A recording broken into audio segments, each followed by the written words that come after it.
Alright, so I want to show you how to design this social media post in Pixellab right away. So without further ado, let's jump into it. Good. So the first thing that we actually have to do, as usual, is to delete this text, and after that, we change our background color. I think preferably we're going to use black for this one. Okay. Right. So the elements that you need for this, kind of post, you first of all need the image, and you probably have to remove the background of it. And if you don't know how to remove background of image, then check out the video popping up at the corner there. And after that, you also have to get your background. So I got all these elements ready, so I'm just going to import them and start the work right away. Okay, so first off, I'm going to import the picture. So I'll tap on this hexagonal tool and go to import, and of course I have to go and look for the image that I'm going to use. Good. So I have already removed the background of the image and it is right here. So what I'm going to do is to put it at the corner here. So I'm going to stretch it like this and put it at the corner. So okay, I think this is okay for me. Good. So what I'm going to do is to lock the layer. After that, I'm going to import the second image, which probably I'm going to use as a background. Okay, so let me also pick it up quickly.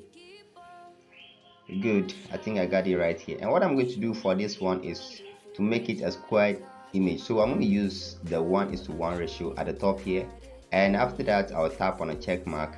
Okay, and I have to scroll down to relative size, tap on it and increase the width and height to 100% like this. After that I'll tap on a check mark and put this particular background, the image, to the back of the previous picture like this. Okay, and after that I have to reduce the opacity, right, just to make it like this. Good. I think this is okay, and after that I have to go ahead and lock the layer as well. Now we are left with something to do. That's to enter the text and also change the look of the person on the flyer. So the text that we're going to enter, I'm going to just type something like "he said wow," like you see on the thumbnail. Alright, so I'm going to do it like this. Okay, so I just make it capitalized, and I'm going to do it this way, that such that they are all aligned to the left. And I'm going to change the font. I'm going to use go bold and see how it's going to work. So I have to increase the size of the font.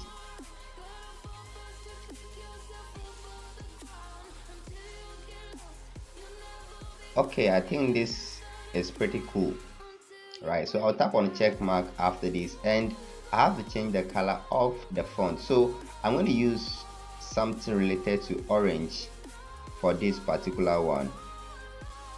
I think this should be okay for us. So I'll tap on check mark, and this is what I'll be having. Right, so what I have to do right now is to push this particular text behind the person's image. So I'm going to drag it from here and put it in between the two texts like this. Good. At this point I can go ahead and make a duplicate of this text. So I'm going to select copy, right? So I'll just tap on copy over here and the duplicate will come out. Now after having a duplicate, what I have to do is to tap on color and reduce the opacity, right, to 0, and it's going to be transparent like this. After this I have to tap on a check mark and head over straight to stroke. Now when you enable the stroke, you make the stroke width 1, and probably you can leave the color at black, or you change it to any color at all you want. Alright, so I think I'll leave it at black for now, right? So we just have to position it nicely onto the previous one. So let's see how we can do it. Good. I think this should be perfect, right? So we have to lock it as well, and at this point we have to select the person's picture. So you just tap on it and you highlight it. After that you come back to the hexagonal tool here, then you scroll down to color filter.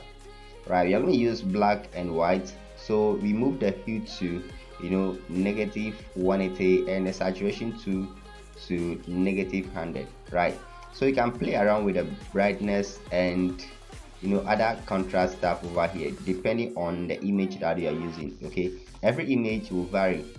All right, any other image that you are using will vary in terms of this, so you have to play around it. Okay, so I think this should be okay for me. Right, so once you are kind of satisfied with your result, you tap on a check mark and you will be having this. Right, I think I have to change the color of the text at the background just a little bit. Okay, I don't actually like that color, so let's see what I can do. Okay, let's see if this one is cool for me. Right, I think I like this one. So pretty much that is it, and after this you already know what to do. Just go ahead, save it as image. Probably you select ultra. All right, select ultra, that's the highest resolution so far. So you tap on save to gallery and you are good to go. So thank you so much for checking out this video, and I hope to see you in my next one. Alright, so just one more thing before I go. I want to show you, if you want to change maybe the color of the text, maybe the middle one, which is the shade, you want to change the color of it, you just come back to color. After highlighting the text, come back to color and make sure you highlight only the shade parts like this. Then you go to white, you select any color at all you want. So this case I'm using white like this. So yeah, so after this you can just save the work and you are good to go. Right.